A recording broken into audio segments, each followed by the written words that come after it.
KCG Season 2 champion Krystall Christopher Werner wins race number 6. He is the mini Season 1 champion. Sven Markenberg is the KCG Season 3 champion. It's Ilya Rosikov on top once more.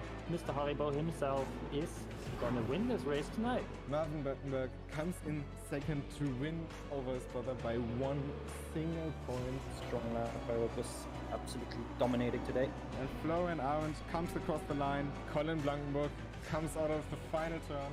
Yuva Rosen takes the checkered flag. But Luca D'Amico in first place. Robert Wiesenmüller winning the GT Legacy event at Sonoma. And Schaukas Knerka is not yet. Oh, and down the middle the two go. What Greta is out. Keeping it around the outside, now on the inside. I think Florian may have it here. Sven Markenberg trying to follow Emmanuel Lopez.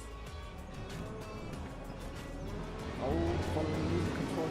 Oh, hitting Sven and Christian in the wall. With so much action.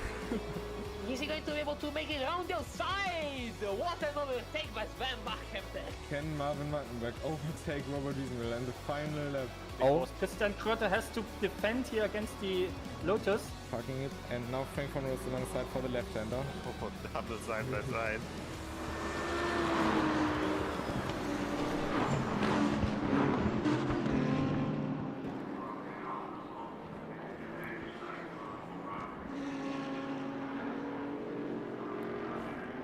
Hello ladies and gentlemen, and welcome back to KCG, to our 3-year anniversary here in Race Room. And for this special occasion I'm not alone for once, because I'm joined by our lovely founder of this league, Dennis.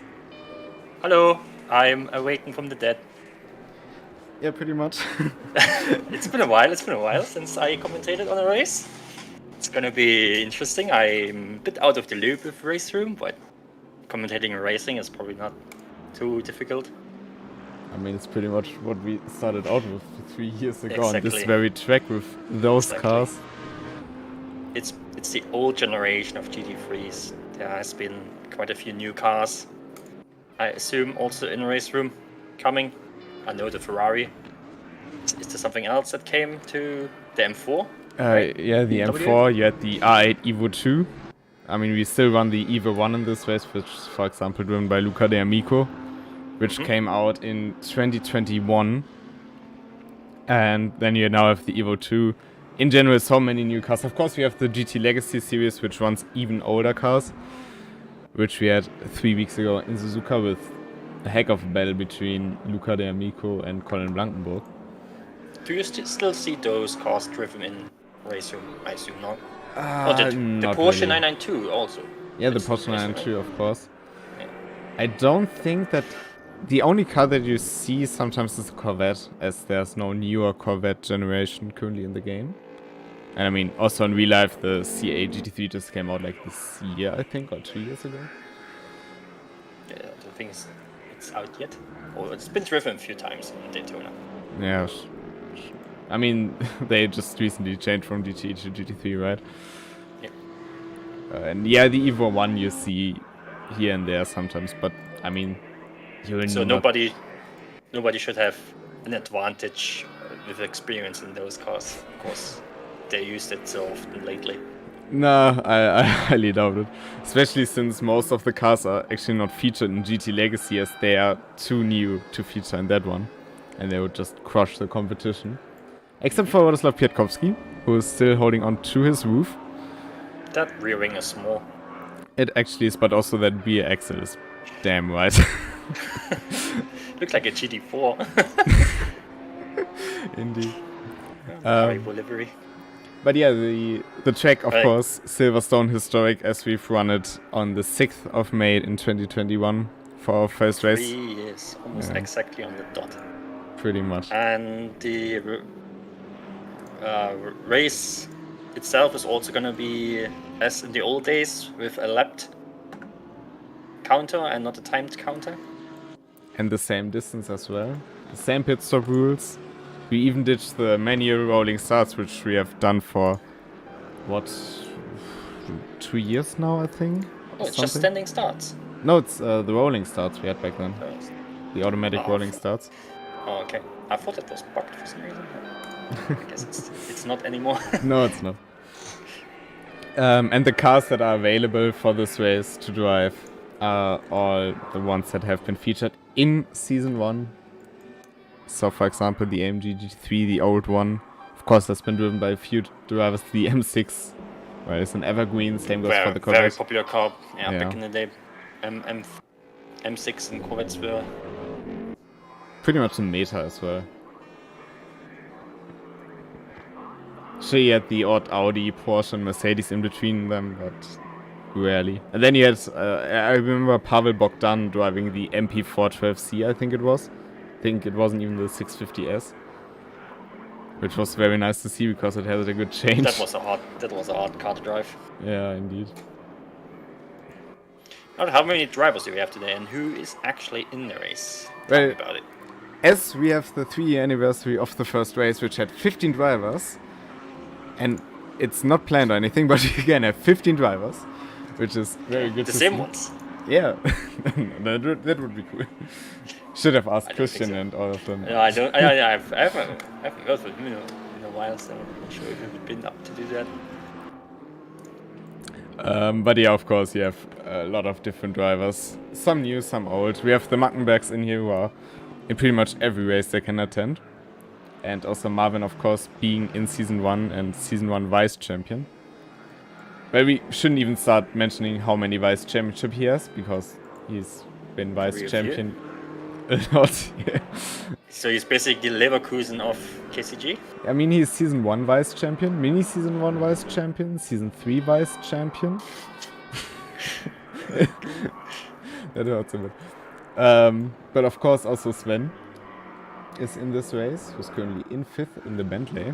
And if you remember, back then, Marvin and Sven couldn't drive at the same time. Yeah, because he only had one wheel. Indeed. And that was pretty much crazy. And of course, there were stories with Marvin and Frank, who unfortunately can't be here, but all that stuff we will go through in the race. Bit of nostalgia, of course. I have to tell you a bit of a story about those Mackenbergs. We had a 24-hour race, or at least an attempted 24-hour race. In the ACC, yeah, Notschleife one. But there was a major server issue with ACC, so nobody could join the server. And since it was a driver swap race, the Mackenbergs actually had to do a real-life driver swap, because I think it was either Sven or Marvin who drove 3 hours straight, and then was a bit exhausted. Then then Sven got into Marvin's rig. Yeah, I've heard about that. For an hour or two, yeah. That was interesting. So they did a real-life driver swap. Did they even conclude the race in the end? Or did they abandon before? No. The server were down for like 6 hours or so. And nobody could rejoin the service. It was a bit of a shame, but that can happen. Indeed. Maybe it's time to move to ACC now. Nah. I mean, we just moved to Benchport. So. Well, the thing about ACC is you can actually have 24-hour races with multiple people, which is great.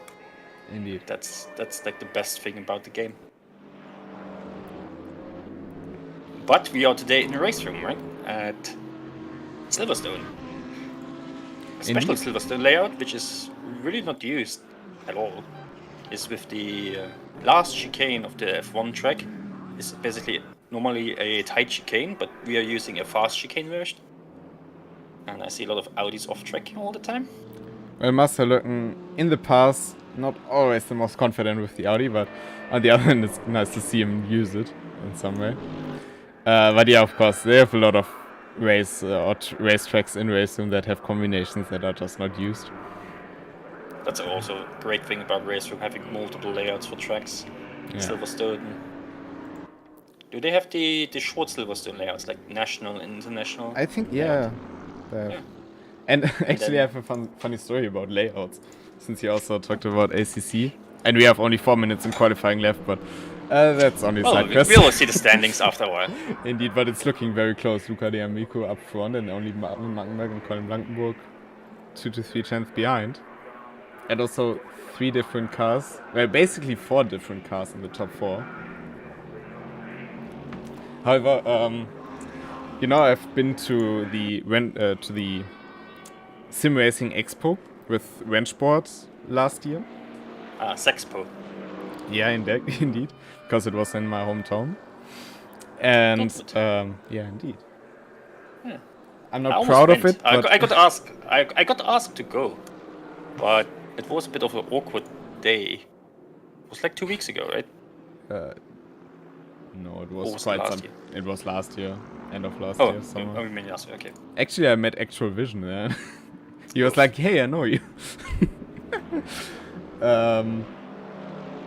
But we had our like 4 weeks there with VRS, and in Wrenchboard we have the short chicane Nürburgring.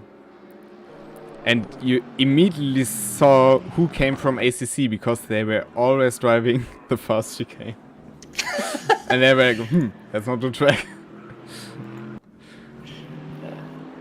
Mark having a little bit of a spin there. Oh, Marvin in the Audi.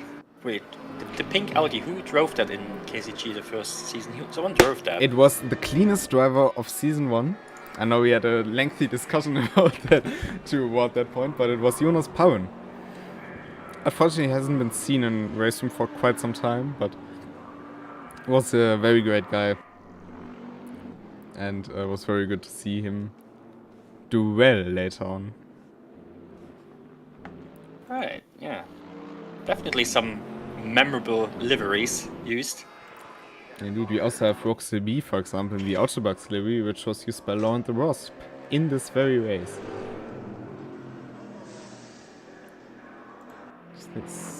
Oh, and Strovko, of course, driving Christian Goethe's car.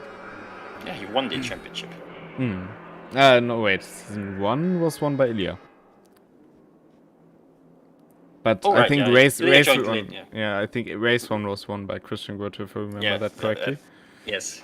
Oh, that's. But just he's too long season 2 ago. champion in the GT4s in his Cayman. That was awesome as well.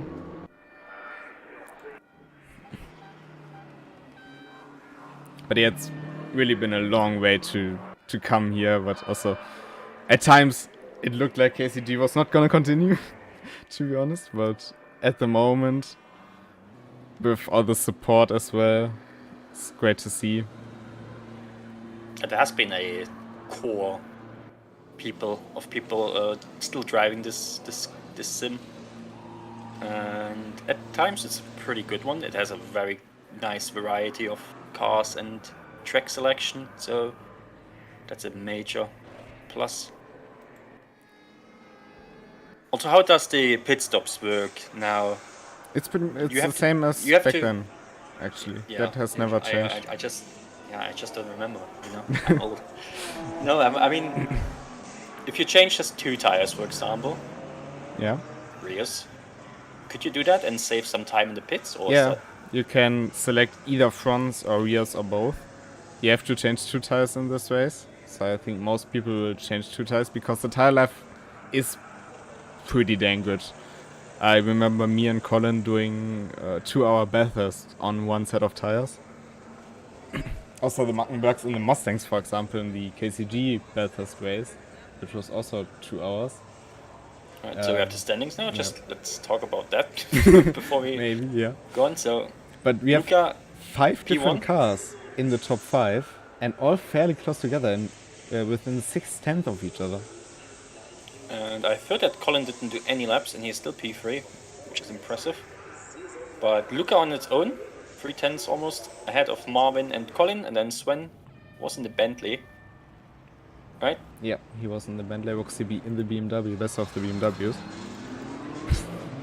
And yeah, the Audi is pretty deadly, Mom just said, but that was always the case, I guess. It's also back to basics. But yeah, that's your order for the race, and it's good to see so many people also returning. I think Mike Carver was in a few races. He was one of the core people in GT Renzi, in which we had a collab with in Season 2, for example. Also a very fast driver, just didn't drive race room in a long time. Me neither. I would probably be dead last with 3 seconds gap to the next one. Well, maybe.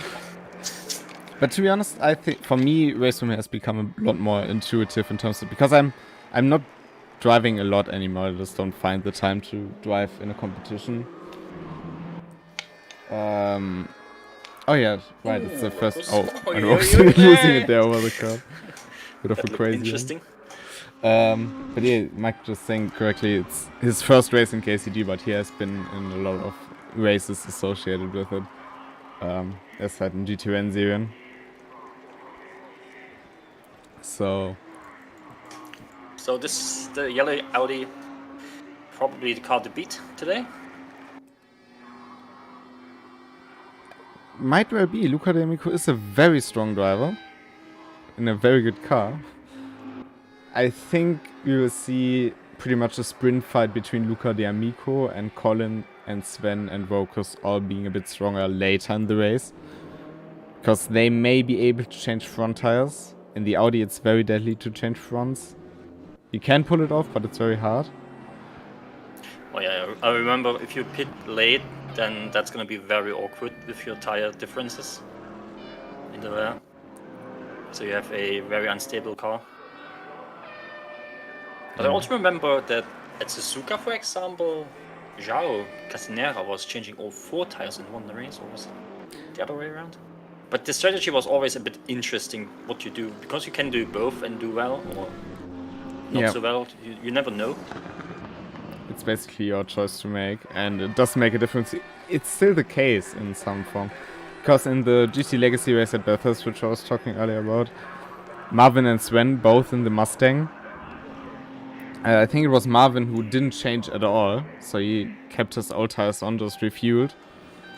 And Sven changed rear tires, and of course that lost him 16 seconds in the short term, but he gained that during the 1 hour stint that was left. And especially late in the stage, he just had so much more pace in this car. And maybe we'll see something similar here, even though Marvin and Sven are driving 2 very different cars. I think you can't get much more different than RA to a Bentley. Probably not, no. And you could argue a Porsche because the engine is even further back, but on the other hand, it's not as deadly as an Audi.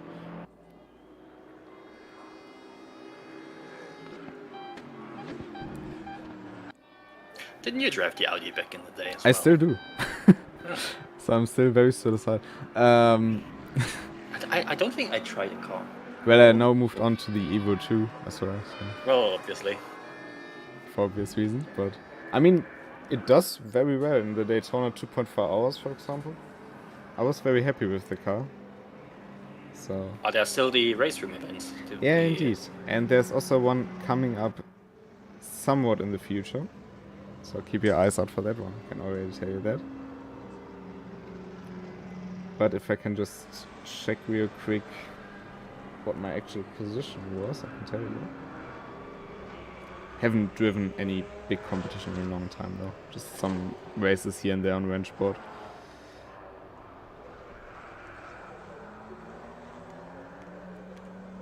I moved up from P8 to P6 on Europe too, which was quite well, I guess. In Bathurst I qualified P24 and moved up to P9. That's Bathurst for you. That was also the last bigger competition I was in.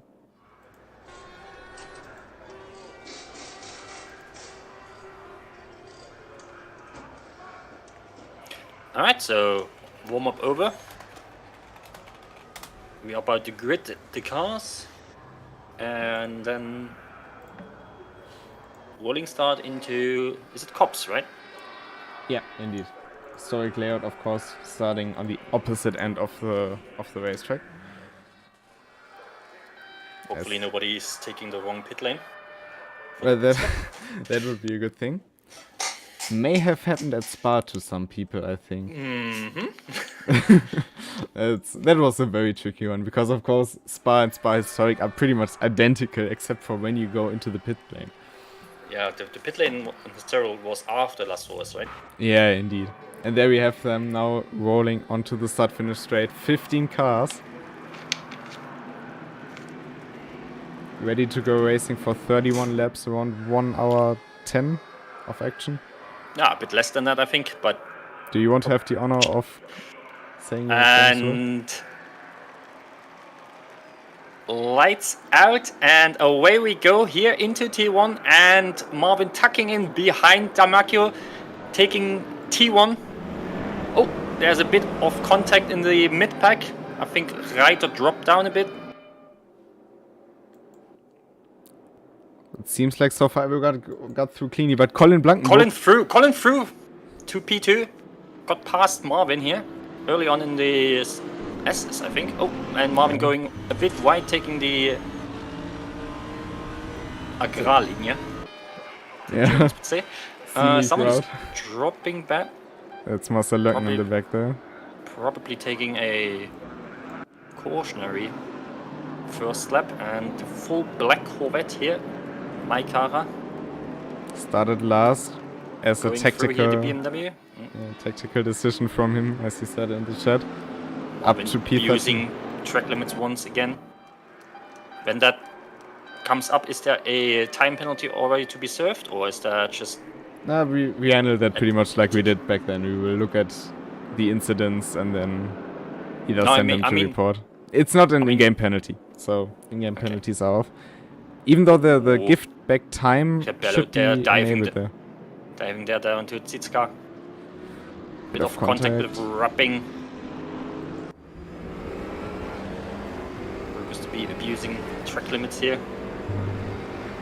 BMW always has some decent top speed, but the Corvette was also very good in the... I guess the BMW is not happy with that overtake. And he gets also overtaken by the other BMW, that's Uri. It's Arthur Gra in the Falcon BMW. Oh, it's Gra, not Uri, okay. What's Uri in? Oh, the Merc. The Mercedes. You have to Mercedes, that's true. But so far, everybody got through cleanly through the first lap, which is very nice to see. Less work for us later on. The Kartoffel also with a good start in the Corvette, I think. There's been some overtaking happening on lap 1 already. That's 30 laps to go now after lap 1. And sniffing there the exhaust pipe of that Corvette. Bit of shape there. Maybe that opens up the opportunity for Dave Siska. Tucking in there in the slipstream. You see the snaking on the straight here. Just not quite enough, surprisingly. Taking a peek. Mike Carver is moving up into 12th position behind them. But up front it's Luca D'Amico, followed closely by Colin Blanc. These two had lengthy fight in Suzuka, but there it was Luca D'Amico in a Bentley. Rogue was going right there in the background. But yeah, Colin is always a force to reckon with. And it's also good to see the roof is doing quite well in P10 here. Feldhead. Our lovely moderator.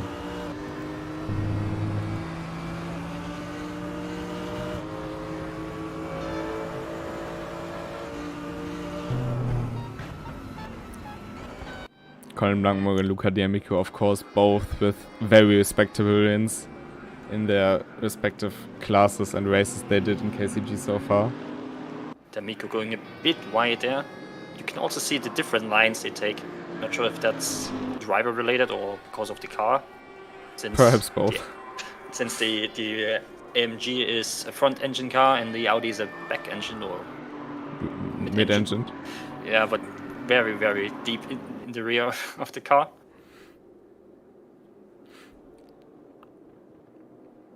I'm a bit surprised that Marvin Mackenberg has lost the amount of ground he has to the cars in front, but if these two start fighting, he will be right back in the mix, I can guarantee you that.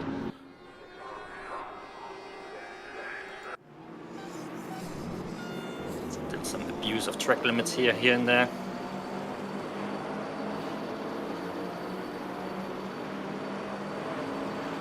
Slipstream doesn't seem too strong. Probably, I don't know, if they are running on a low wing setup.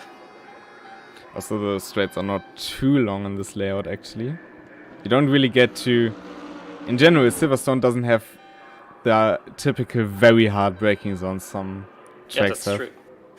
You only go down to second gear just before the pit lane, and that's about it.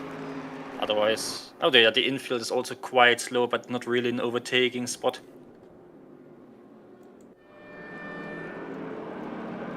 But we have a very close train from P7 to P14. Yeah, it's probably more...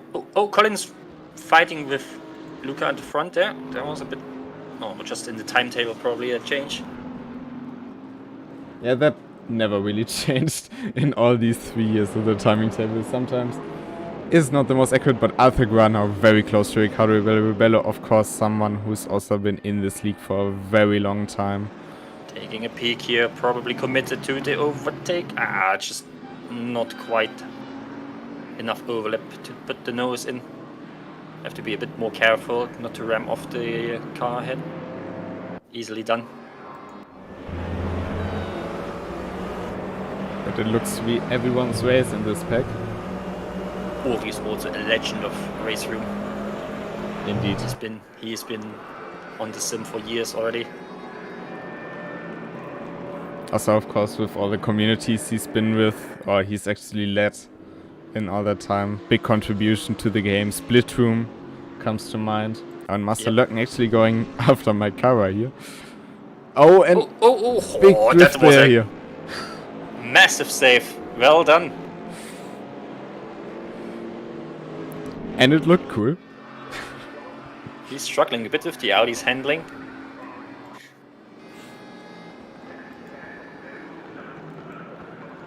It's always nice to have Marcel with us. He's just such a fun guy. Yeah, he's also in another community I used to be a lot with, the SEB community. I think he also won a championship there already. They're also doing race room championships. Oh, and Althegra having to slow down, perhaps, due to slowdown penalty. So maybe he took a bit too much curb there. But he's still in the train and still has any chance to move on.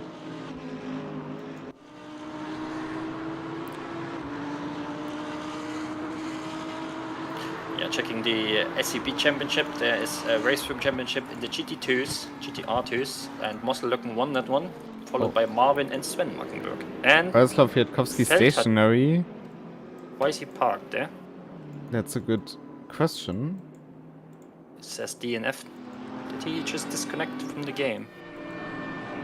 Trying to figure it out. Well, he's probably gonna tell us soon if there's an issue. Well, he parked in a very good spot because it didn't block any other guy, but that's a new one. But Colin Blankenburg now already showing himself on the inside mirror of Luca D'Amico. But I don't think both of them know that they can't pressure the other guy into a mistake here. They're both very experienced, very fast.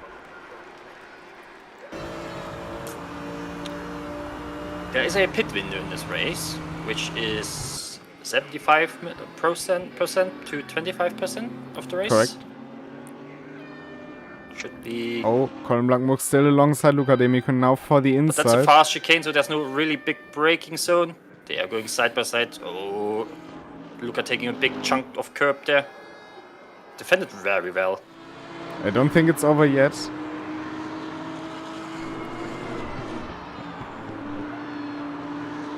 Oh, but Colin in the dirty air. Bit of a mistake, and the anti-cuts there and that fast left-hander are very deadly to your suspension. Althegra is now moving past Riccardo Rebello. So he also seems to have had to slow down because Ömer Almana moved up into 7th and Dave Siska into 6th. I think the only one having a bit of a boring race right now is Focus TV, because he has a gap of 4 seconds to the car in front and 4 seconds to the car behind. And Mackenberg's going at each other here.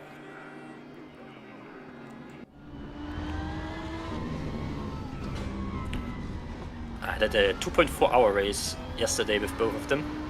Marvin won. I crashed into Sven on lap 1. So he was a bit mad at me. Which Sounds I about guess, right. Yeah. Funny enough, he took the Maserati GT4, which has no ABS and no TC. Sven, that is. So he really likes and enjoys the oddballs of car selections. Didn't they also drive the Lexus? Yes. The Toyota.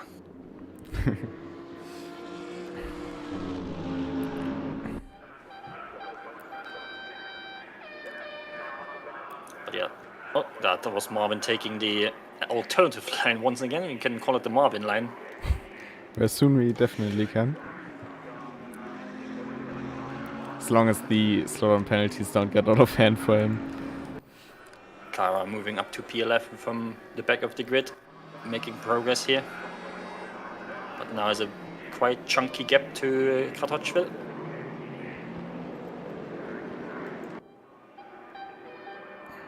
Marvin defending here, his twin brothers. Well, not entirely sure what he's doing. Not giving him the system advantage. Maybe he also had to slow down for a bit. I'm not sure how big his time penalty is at this stage with the cuts through maggots and brackets.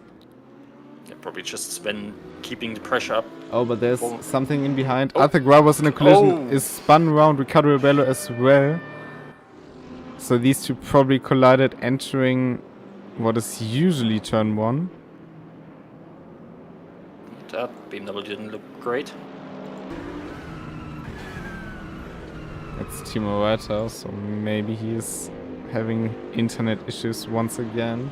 Would be a shame for him to disconnect from this one. Because he is a very capable driver, he's shown that multiple times, but well, either his hardware or his software or his internet lets him down. Yeah, that's always a bit annoying.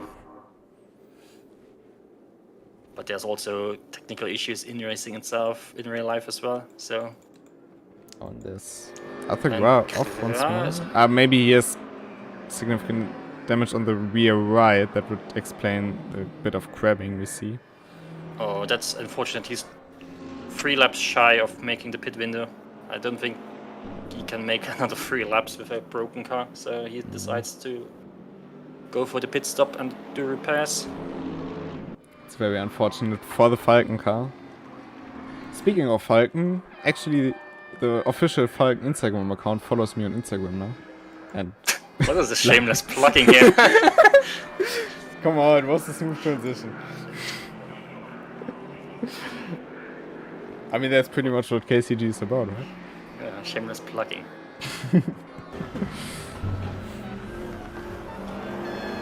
And I haven't even mentioned our sponsor yet.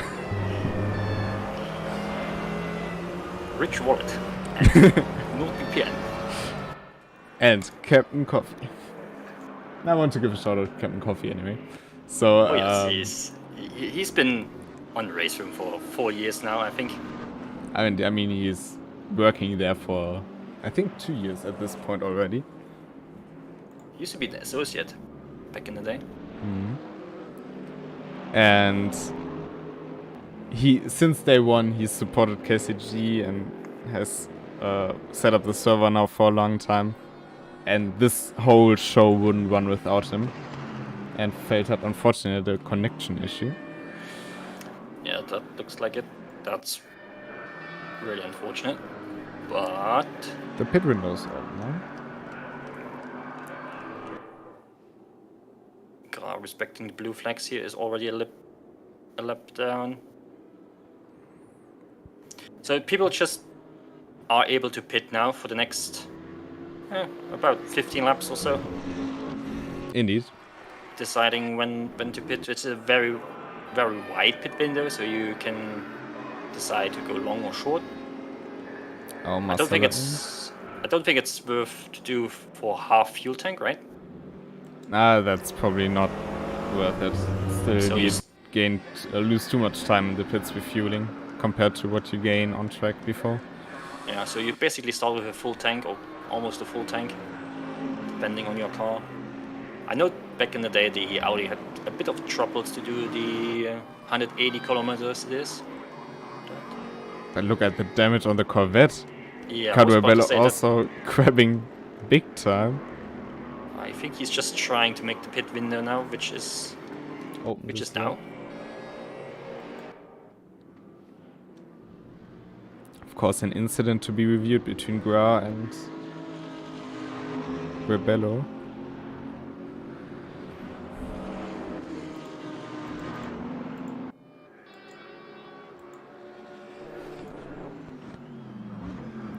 I think this race will be decided after the pit stops between D'Amico and Colin Blankenburg. Yeah, I think Colin just waits here. Ooh, some BMW and BMW action for P12.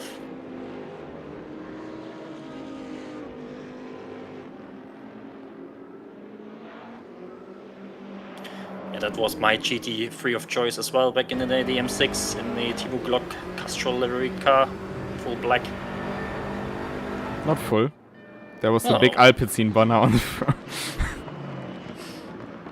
But yeah, it was definitely a very popular car. Robert Wiesenmüller also had it as his main car while it was active. Who else drove the BMW? I think it was really a lot of people. Was nice machinery. Decent top speed. Actually, just a decent overall car. But up front, it looks very close between the two of them. Trying to go for the cutback, Colin Blankenburg. Oh. Colin not afraid of getting very close to the guy ahead, making moves right and left. Oh, that was a bit of a mistake by Luca D'Amico, and taking a lot of curb there in the fast chicane. But he blocked him out to not have too much speed through the exit. Maybe Colin decides to go for an early pit stop to make the undercut work. Oh, but now he decides to just- go full send through the outside. That was a lovely move. What How a did that work? How did that work?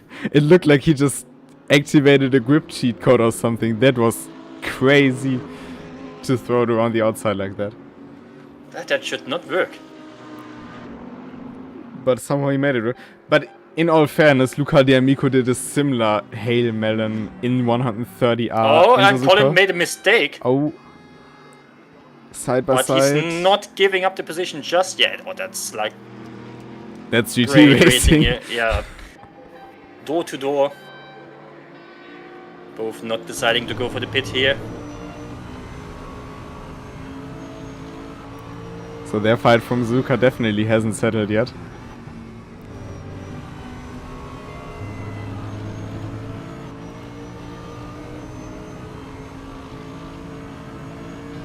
And Marvin dropped down behind Rokus to be. Not sure what's happened there.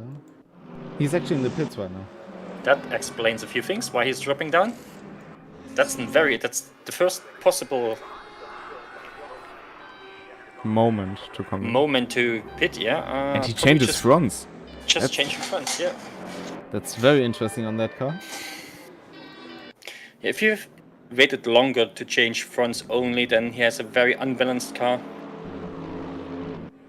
I mean, even if you change early, the Audi is prone to be very unbalanced. Here, Kartoffel, Marcel Löcken, and Ricardo Rebello, of course, also into the pits now.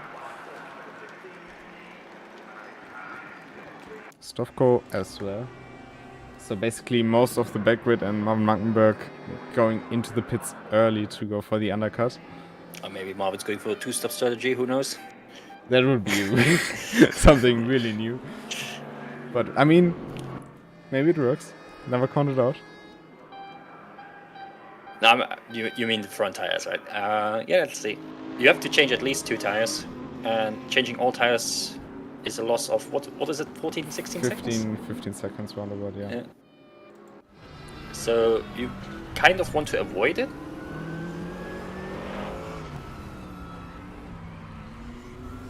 It's also interesting how Dave Siska can keep Aurel Belmana behind him for so long now. I think the Mercedes has a bit more speed, to be honest, but Dave Siska just defends so perfectly to not let the Spaniard through. Uri taking a peek here. And Dave is going a bit wider for my liking. Not entirely sure what the line is to take there. But I usually try to hug the inside curb. You know, it looks like he's just trying to outbrake Oriole so he can't dive down the inside and then just block him out of the next apex so he can't cut back. Pretty much like the Amico tried to do it after Hanger Straight. Fair enough, and Colin just pulling away already. Already a second gap now to Luca. Oh, and Rogues to be in the pits. Also changing fronts, of course. Also There's early Siska pit also stop. in the pits. So everybody basically going for the early pit stops except for the front threes now and Uri from 4.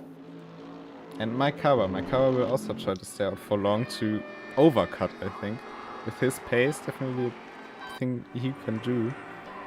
And Moin already back into P6 because everybody else pitted. Reiter didn't pit yet, and Gra already pitted, but not in the window, so he has to pit again, unfortunately.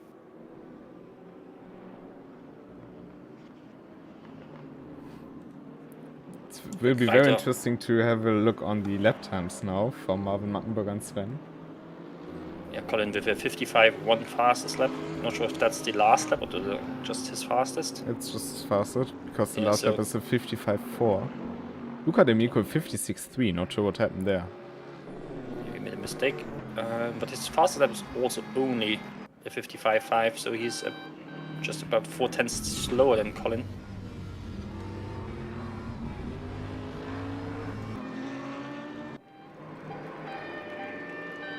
Still not coming in there. We'll see how that works. It's going to be interesting. Sven also staying out, I think. Yep.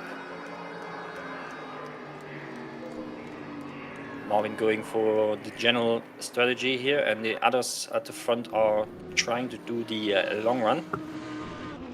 Definitely going to be interesting. 6.4 seconds behind Marvin Mattenberg after the pit stop.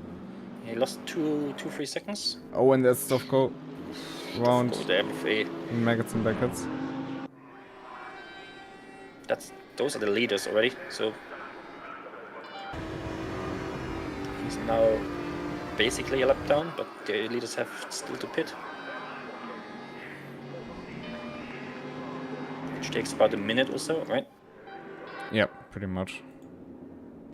Especially on Silverstone, quite the long pit lane. You have this long wait until the pit boxes even start, and then you fly by at high speeds.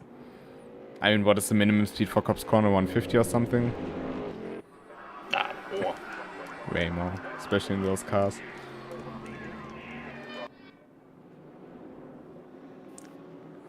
Luca trying his best here not to lose the rear of Colin. But if Luca is just doing what Colin is doing with the strategy, then he has no chance to actually get P1 back, I would say. Will definitely be very tricky, especially since the AMD might be a bit better after the pit stops.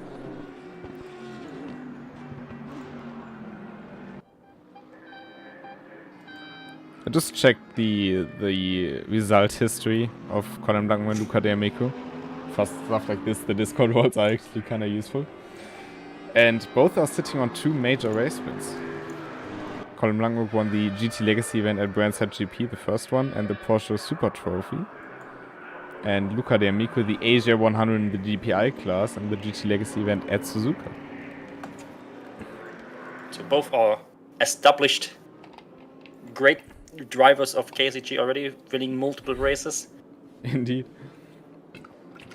I mean, of course, it's hard to compare since, especially the older drivers like Christian Goethe and Frank von Roon, all of them have driven in an older format where we had leagues and where one race was like maybe an hour. And now we drive bigger races, a lot more distance. Also, I wouldn't say harder competition, but especially in Season 2, for example, compared to what we have now sometimes in the races, it's a bit different. But it's still something you can, I think, spot easily. I am currently looking at the result of the race, and Marvin won that race. Oh yeah, actually he does. He was back in the Corvette, and he was doing, for fastest lap, was a 56.6. So those cars already over a second and a half faster than back in the day. With the, I guess there's a new physics update twice now. Yeah, since then twice. There was a big FFP update in 22, and then the GT3 update in 23 with the M4. Also the tire update more recently, which was one of the best updates in Race Room's history, in my opinion. Timo Reiter now into the pits. Marcel Löcken up into 10. But he's also in the pits right now, so he will drop. No, next bit. Sven also pitted. Is now a second behind Marvin, so they are still fairly close. So Sven didn't gain that much on Marvin. Well, actually, he didn't gain at all. So maybe he should have stayed out a bit longer, trying for the very long overcut.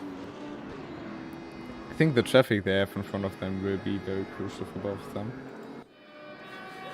Naikawa into the pits now though. And there you can see you have like this very long pit entry line.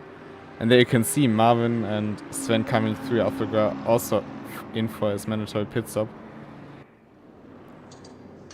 So only the top three are now missing. Colin, Luca and Uri.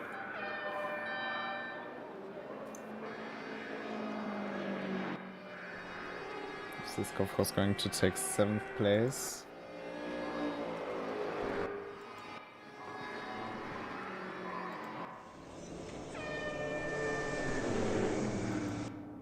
Macau should get out in 9th place. So GT is now driving again.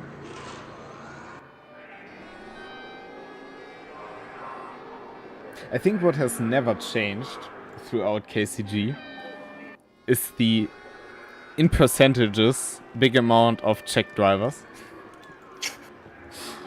I think the game is fairly popular in the eastern half of Europe. Yeah, You see a lot of the Polish and Czech drivers. indeed. I mean, it's great to see, of course. They are very lovely people. Yeah, there was also this big Serbian group with Yeah, and Nena. and we also had like a lot of Slovakians with Stupna in season 2, for example, and all of them, which was also very nice to see. I think going back into memory lane here a bit. yeah, I think Stupna had one of the best debut races ever in KCG. In Norriswing, where he started as a guest starter and just snapped a podium in a very stacked grid. And also won later on against Christopher Röner in Sachsenring. That's just coming into a competition like this with the skill level, and Oriol Bamano is now into the pits.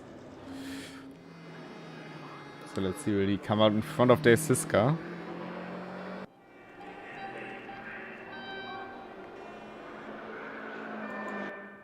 He's now driving. I don't think it will be enough though.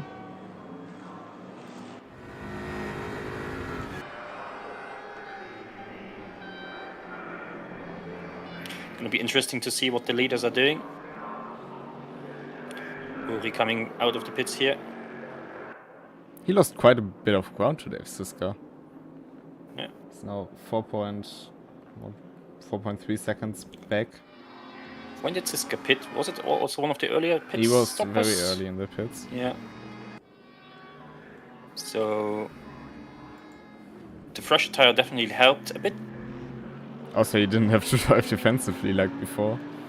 May also have helped him unleash a bit more pace and muscle. Looking with a yellow flag here. Oh. And that is a big one. Big one into the wall. Can see the skid marks there. And the missing front of the car. Oh, that is not a good looking car. There's a lot of damage to the car. I mean, it's also very high speed impact into that wall if you fly off there. I recall we had this almost the same incident in the first race 3 years ago as well. Yeah. I think it was one of the Corvettes I can't remember who drove the Corvette. It was the red and white Whalen one. Can double check on that. Alfonso Alexander. Yeah, indeed, he was it. Also haven't seen him in a while. We also had a very similar crash in the Racing Green 350 with the Pragas, actually. But we also had in that race the situation where RoxDB decided to become a NASA astronaut and launch himself into the air.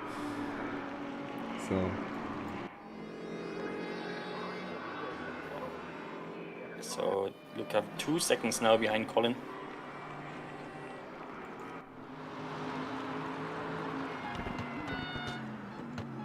So we also approach halfway at this stage. Pretty much halfway. I'm not sure if they get a message when the last chance is to pit. Yeah, indeed. You have a pit window closes. Notification depending on also which HUD you use. The in-game HUD has it. But also HUD, which is the updated versions of Otter HUD. Made by Yuval Rosen. Oh, well, I had actually raced with him for the 24-hour race, which didn't go ahead. Well, I wanted to race. Oh, there's a crapping BMW on the back straight. It's Timo Reiter. Maybe too much curb. It looks like he just hit something. Broken maybe axle. after look at F1 the front turn left. 1. Yeah. That's a nasty curb there. Always has been. If you dip down in the grass and then hit the anti-cut, you get a lot of suspension damage. Basically guaranteed. Well, or you fly into the air, as RoxDB demonstrated. However, yeah, it's very nasty to hit. But Silverstone has multiple of those. Even the ones in Maggots and Beckett's here, which we are going through now with Riccardo Bello, can be a bit nasty. But yeah, coming back to Yuval Rosen, he was on my team. Basically, he bought the track and the car a week before the race, and then was immediately on my pace. This guy is insane. Oh, and side-by-side action between Which is also insane is this battle here for P9. No, is this P9? It is P10? P10. Apparently there's a bit of prize money involved for P10. Indeed. We can also see how aggressive Riccardo Bello was. Of course, he has a lot of experience. He knows what he's doing. Stovko is one of the newer guys to KCG, even though he had some good races now as well. But if you don't know, there is a prize money, or attendance money, more or less, because the prizes go down to P10.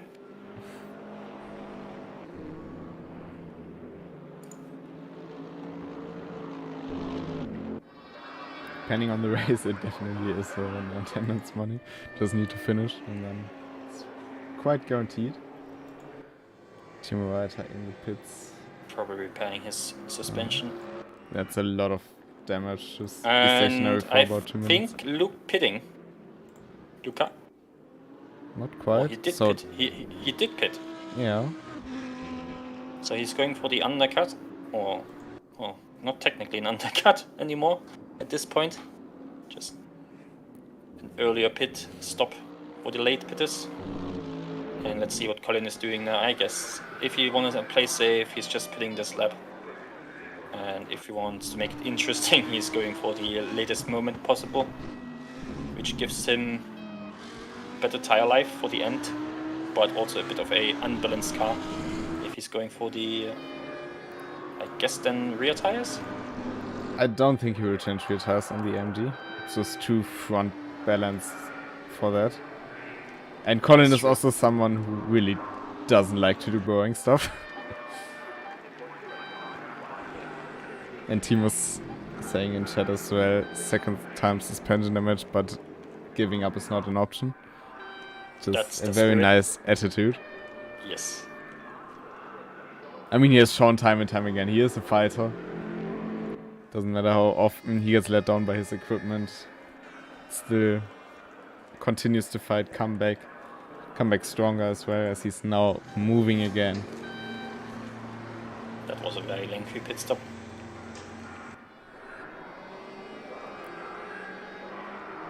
See, still 14 laps to go. Maybe he can have some clean, nice laps where he proves himself that he's capable of doing strong laps in a repaired car. And Colin Blankburg into the pits now. Yeah, so he's not making it interesting. Maybe he does the Christian Greta of Most. Overshooting. I mean, you can't even call that overshooting at this stage. Then he put in the reverse and just drove in reverse. I mean, that was... It's still one of the most memorable Iconic. situations, yeah. Yeah, such an iconic moment. That almost... No, did that throw him the chance of winning the championship? Something like Maybe. But I mean, Most was in general such a crazy race. So many stuff. We had the photo finish between Wöhner and João Castanheira as well. Colin Blankburg is moving again, but yeah, Miko with a lot of speed now. How close can he get?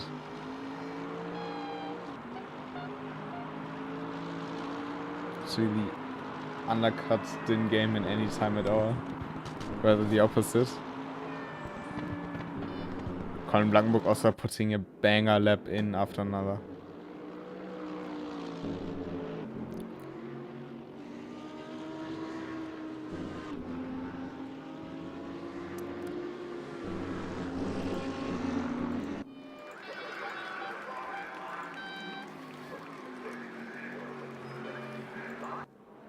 I wonder if Rockers B had any interaction with another car through this race. That looks like a very lonely race. And I mean, usually he was like the focus of action in season 1. Oh, and Luca D'Amico. Oh, Luca spun! And that is pretty much on his own, doing a donut already with 13 laps to go. And the happy boys are the Muckenbergs. And Roxy B is finally seeing a car in front of him. Yeah, now he's target acquired. I wonder if Luca maybe changed fronts. Or if he just took too much speed or curb into the fast chicane. The Audi is biting. It looked very much like an Audi moment. Much like Masterlückens. An interesting aerodynamic approach to the car. You gotta bring updates to the car at some stage. But Sven Muckenberg is slowly creeping in on Marvin Muckenberg. Like half a tenth per lap, but at this rate it might be enough to launch an attack in the last 2 laps. But for Colin Blankburg this is now great news, of course. His main competitor out of the equation. Oh, and Luca D'Amico into the pits. What? That's an odd one. Did he just damage his car as well?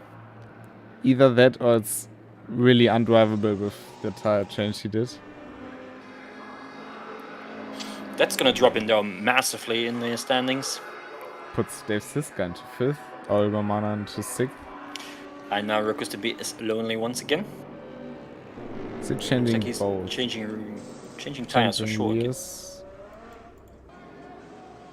I'm not sure if he just overcooked the tires and flat spotted them.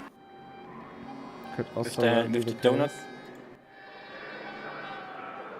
And that's gonna drop him down pretty much to P11, I would say. Mike Carver though, from P15 on the grid to P8. And he still has Krzysztof just ahead of him. Well, not just ahead of him. It's 14 seconds. 12 laps to go. It's Not impossible if he can pick up some pace. But I guess the battle to look at now is between the twin brothers. shame they don't drive Twin Bush.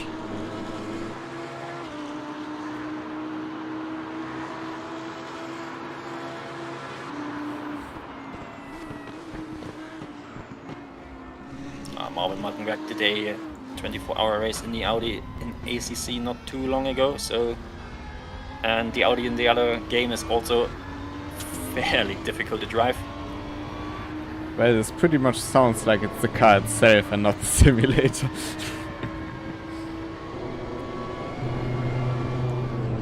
It's also, funnily enough, the car that most people struggle in Mainboard. So there's something with the car. Probably, yeah. But I mean, if you, I mean, it sounds a bit douchey, but if you can drive it, if it fits your driving style, it really is a weapon. And It is indeed. so much fun to drive as well. Sven and Marvin here with a cutting. But what I was saying was the livery we used for that race was also black, white, and pink, and it featured a icon of race room. Is it the one where I sent you Can as you by the guess? picture? Can you? Well, Potentially. actually, save that for... I mean, we can just talk about it now, right? Because there's not all too much going on. Are you gonna leak something? Well, we also have, of course, the next event that has to be announced. And what I'm gonna do for that is change to this. Then you can see it as well. You see? Because we, of course, have a trailer for the next event. And you can enjoy this one right now.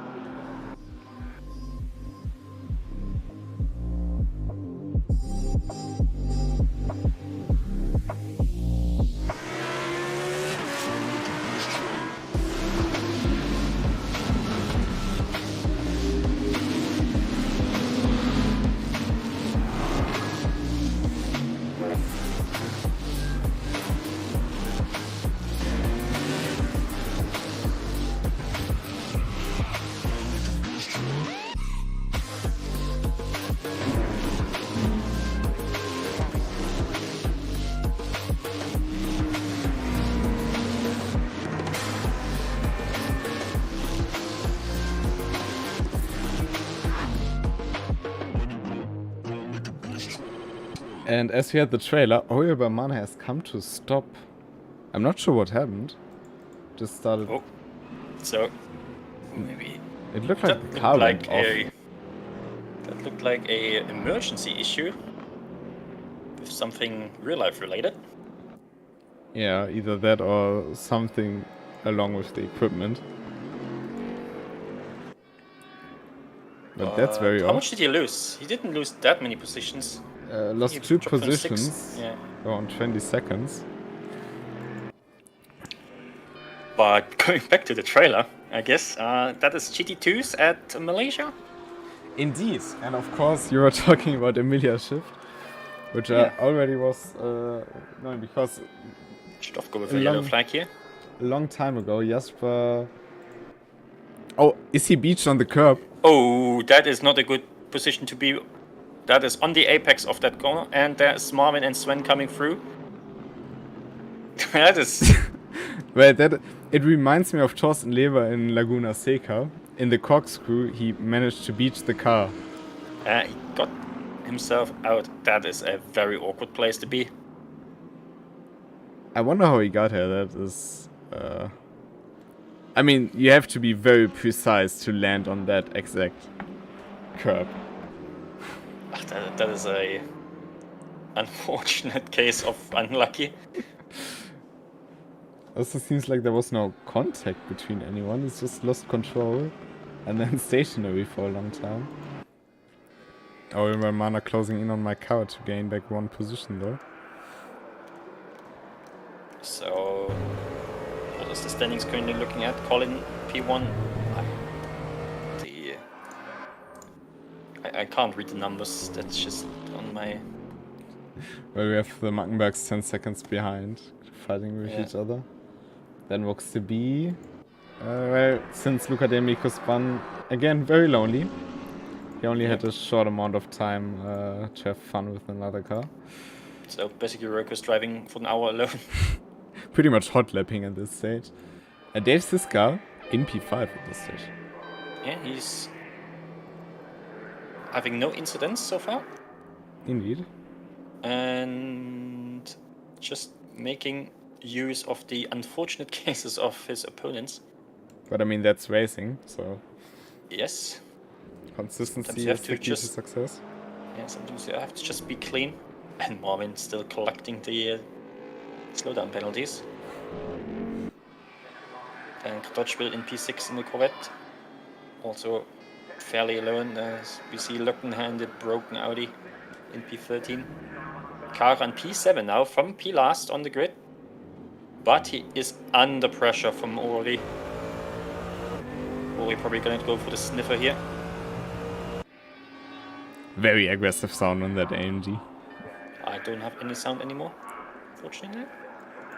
Not sure why. But around the outside, closes in on the inside. Can my car... That's Stowe corner, and that's not gonna work. But now the fast chicane, he blocks just off the door. Still a good move. Around the outside. There we go, now I have sound again. And the quality is also better. What? How is that possible? I didn't change anything on the quality. But anyway. We'll take those wins, those Ws. But Sven and Marvin now fighting for P2. I see Gashpor Mish in the chat. Hello, hello. Hello, Gaspar. You missed out on a lot of action, I can tell you that. Because maybe you could have had a fight with Orcus to be. So he wouldn't be that alone. But I guess Sven is gonna wait for a late race opportunity to make a move. But it's very typical. Sven versus Marvin, you've seen that time and time again. All the time. They are always so close together. And just depending on what type of car it is, one has just these ever so slightly upper edge. But it's so competitive between the two of them. I mean, if we have a multi-class race in KCG, which we have from time to time, you mostly see them at this stage actually driving different classes. And well, sometimes winning both, but...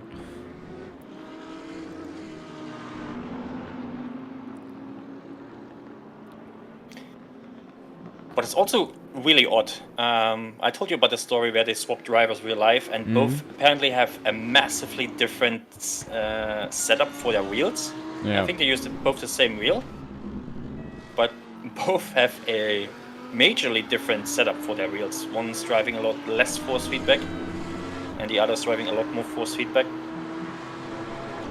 And when Sven or Marvin, I don't know who swapped around, but the others had a bit of trouble adapting to the settings of the other drivers, so they are not 100% the same one. They still have differences. But it's actually like with a lot of twins in the racing world I've met on many different platforms as well. They are very similar on pace, very equally skilled in many cases, but they achieve their stuff so differently. For example, back in the Forza days, I still play Forza, but they were twin brothers, and they were like both super good, like easily top 1% of the game. But they did what they did so differently. In this case, you could even see it more because on different cars, either one of them would shine a bit more. So with the Maggenbergs, of course, you see them both up top. In no matter which car, front-wheel drive, rear-wheel drive, all-wheel drive, whatever. Between the two of them, it was a bit more no-wheel drive. No, as well, yeah, probably. Probably. But like, you gave them the same setup. One said it was brilliant, the other said it was undrivable. Yeah. And also with... I had the same one. Sometimes I drive with them in the ACC endurance races, and they tell me, well, this setup is garbage, and the other one, that felt pretty great. I was like, okay. I can't remember who I shared my setup with. I think it was for the ranked championships, the KTM crossbow. And I found a very good setup that worked for me, and I sent it to both of them. And if I remember correctly, Marvin was like using the setup all the time and only slightly changed it and basically went for wins with it. And Sven was like, I can't drive this shit. And I was like, dude, what the fuck? But that's how different people are. I have to double check if it was Marvin or Sven who had the felt better with the setup. Yeah, that's also always interesting in the ACC races. Have to actually have a setup that works for all of the drivers. Usually there are sometimes 4 drivers, 5 drivers in a car in 24-hour race, 4 drivers for example, and all of them have to be fairly competitive and feeling well with the car with the same setup. So that's difficult, and especially when there's a driver that likes a totally different approach to the setup. And both Marvin and Spin are kind of like that. Indeed.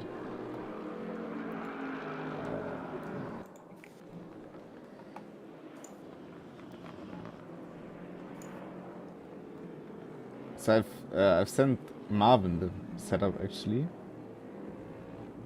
Yeah, Marvin was very happy with the setup and Sven was like, nah.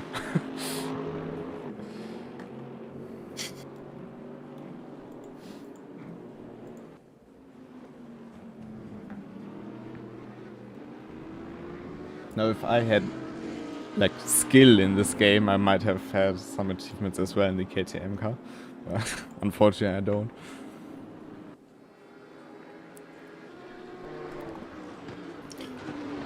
So the next event with 6 laps to go here and probably not much happening unless Sven is going for a move is GT2s, the new GT2s I guess.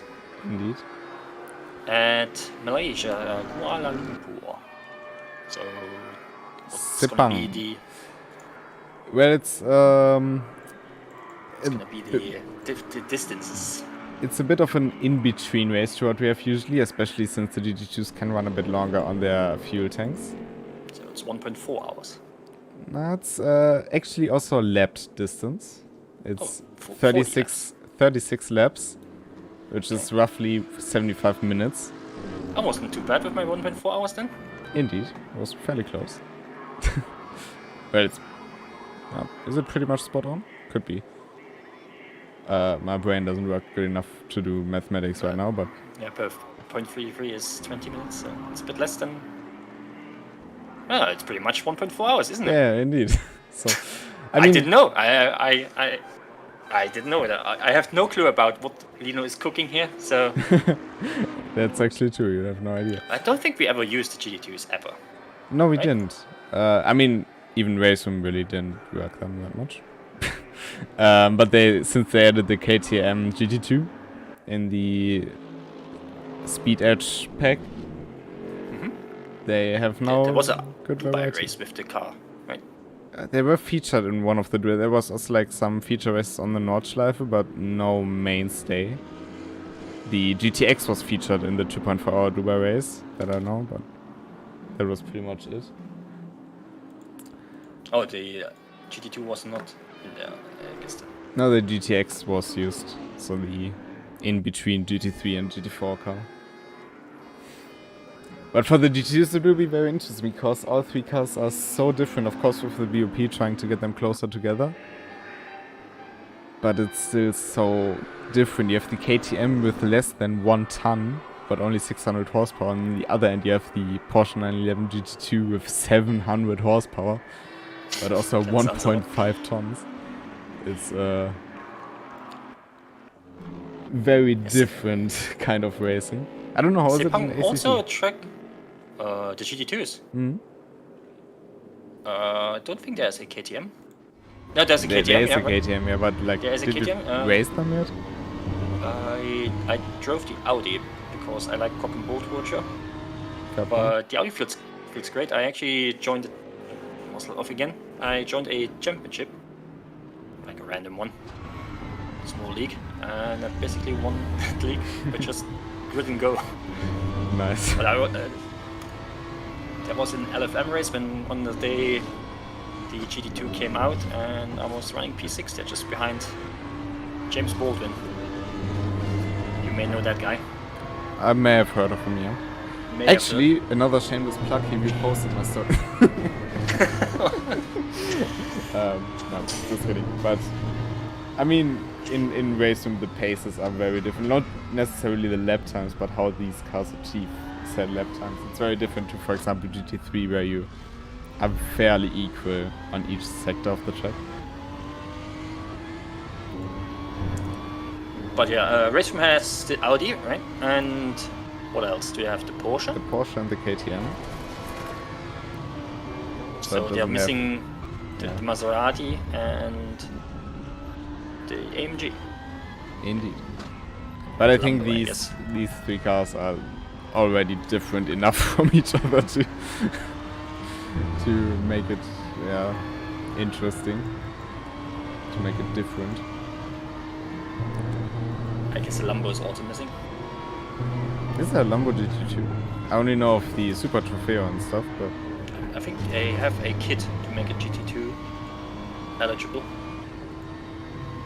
They're using the Super Trofeo, yeah. Or at least it was an SRO. I am not sure if they are still. I have actually no idea. I mean it changes every year anyway, so Yeah, there was a Brabham, but unfortunately that didn't make it to ACC either, which was a bit of a shame because people were looking forward to drive that car. That sounds great. yeah, it's also a very good looking car. The BT62 is Yes. very special. Marvin Mackenberg building up a gap to Sven here, so he definitely didn't overdo it. Oh, and with that said, he's just completely drifting through the fast chicane.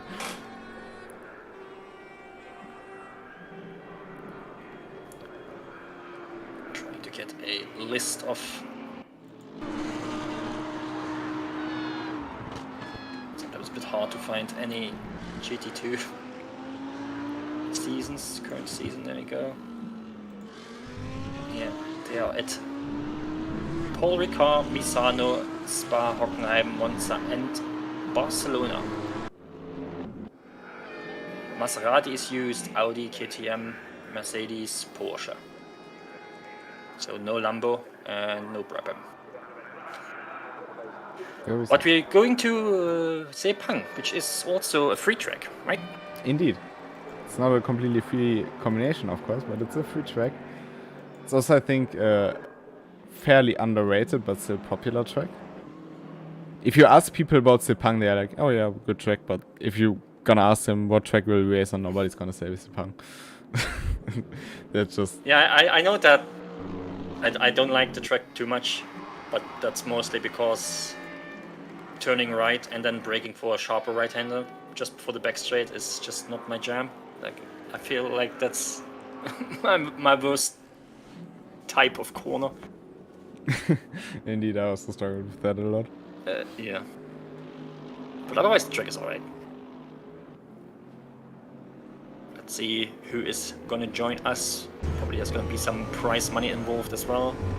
Opening Linus deep pockets. Not my deep pockets. Yeah, I see you on Instagram posting your Honda all the time. I mean, I don't have much else in my life, alright? Oh, and we have Oriel by Mana again with Ori issues. parked. And actually That- DNFing from this race. Not Just 2 laps to go, or 1.5. sure. It has to be something with this equipment or something else, because he's like always parking it outside the track where he cannot disturb anyone. Oh, and Sven, big drift there, losing a lot of time. But it has to be something with outside forces, let's say. Yes, pedal And failure. Oh yeah, that's a classic. Unfortunately, was such a good race, such a good performance.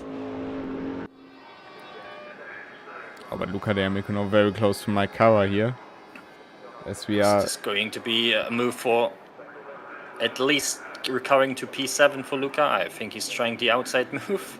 Oh, and down he's the going inside. for the over-under. He The fake outside. He completely set Mike up there for a move. That was a classic overtaking attempt. Well, that is the end of the TLS-CMs. Don't let that Jasper hear. What's those, I think? See preying on those pedals. Or I mean, I'm still rocking the same G29 I had 3 years ago. And that is Colin doing the last few corners here. Fast chicane. F1 pit. Straight. But it's still not over yet because it's not the first start finish, right? Yeah, I know. Then into F1 T1. Once more through the infield. Oh, did he just hit the curb there and almost... Yeah, but it's also a bit of desync, of course. I don't think Sven is close enough to make a move on Marvin unless he is going for a massive dive there somewhere. I don't know where, probably... I don't see Sven doing that. Sven is Backstreet. not really doing something like that.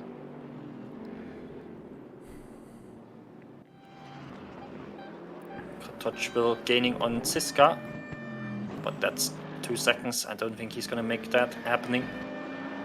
But it is a commanding win for Colin Blankenburg, forcing Luca into a mistake after the pit stops.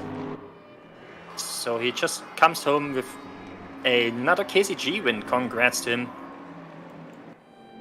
That was a show of performance and dominance. And Marvin bringing home his Audi in P2. Probably very happy with that result as well. Sven P3, so both Mockenbergs on the podium, spraying champagne into each other's eyes. And Rokus probably thinking, was this a race or did I just drive an hour by myself? I mean, he had Luca D'Amico to remind him that it's actually a race, but apart from that, yeah, pretty much not much else That's to do. P4 for him. Probably also quite happy with that result. Dave Siska with a very strong performance as well in P5. Jiri Kartoffel in P6. Both of them, I remember when they came to KCG, not being right up there. But, Do you call him Kartoffel? yeah, pretty much. He never corrected me for so. Yeah, it's Kartoffel. However, yeah, and so Siska P5 in the BMW, probably also quite happy, and P6 goes in. Yeah, goes to Kartoffel in the Corvette. So who would you say is driver of the day? Get things straight.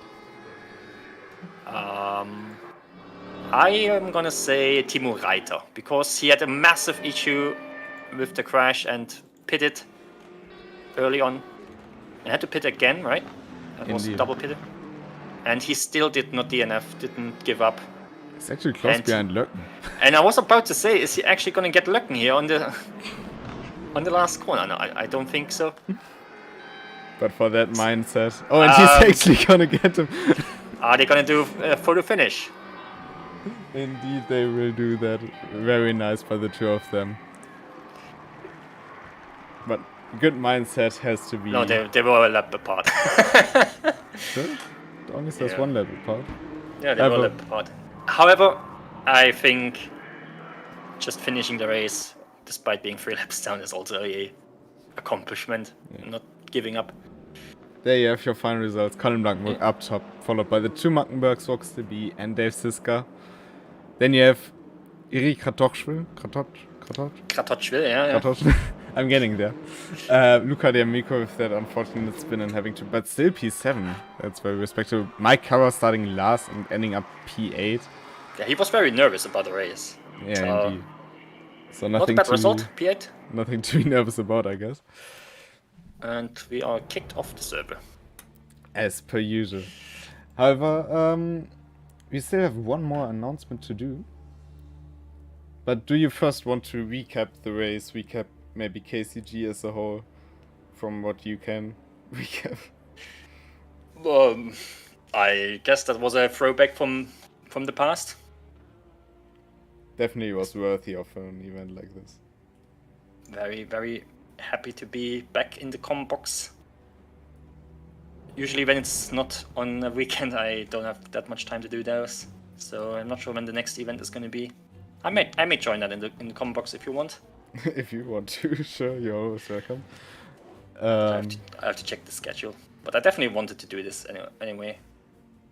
It was just when I noticed that we have 3 years, I was like, holy, we should do something. Yes. And I was like, what, 3 years? And well, I mean, of course, in comparison to some other stuff, 3 years might not seem like a lot, but in the sim racing world, having a league run for 3 years is big, I think. And especially since it's still growing. Are you still are you counting the races? I think we had 4 seasons, right? Yeah, we had 3 mainline seasons, the mini season, and I don't know how many one-off events at this stage. So like, I think the switch to one-off events was also a very good one. Yeah, I think it works better for most people's schedule.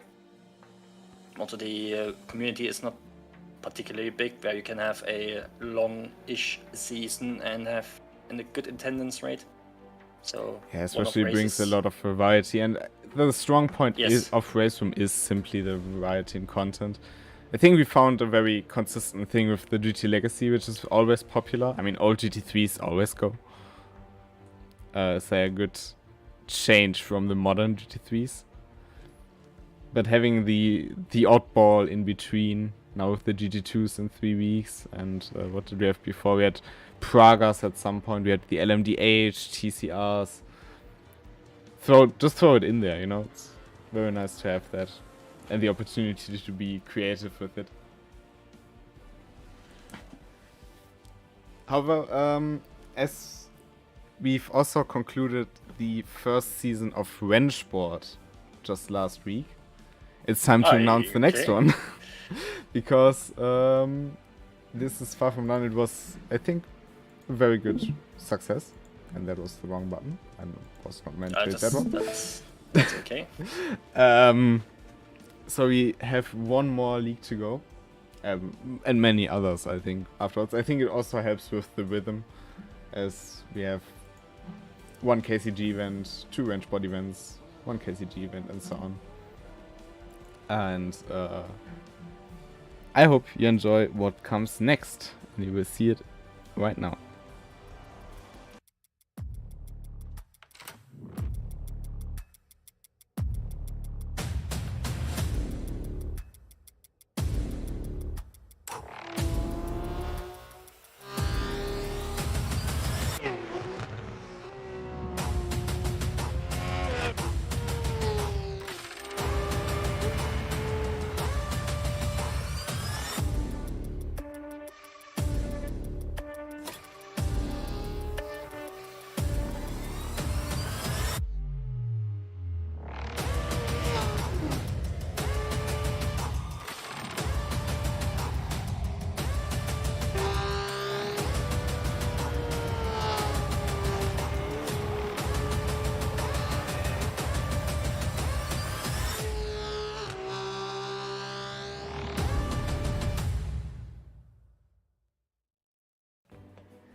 Well, Colin, not much of a choice now, right?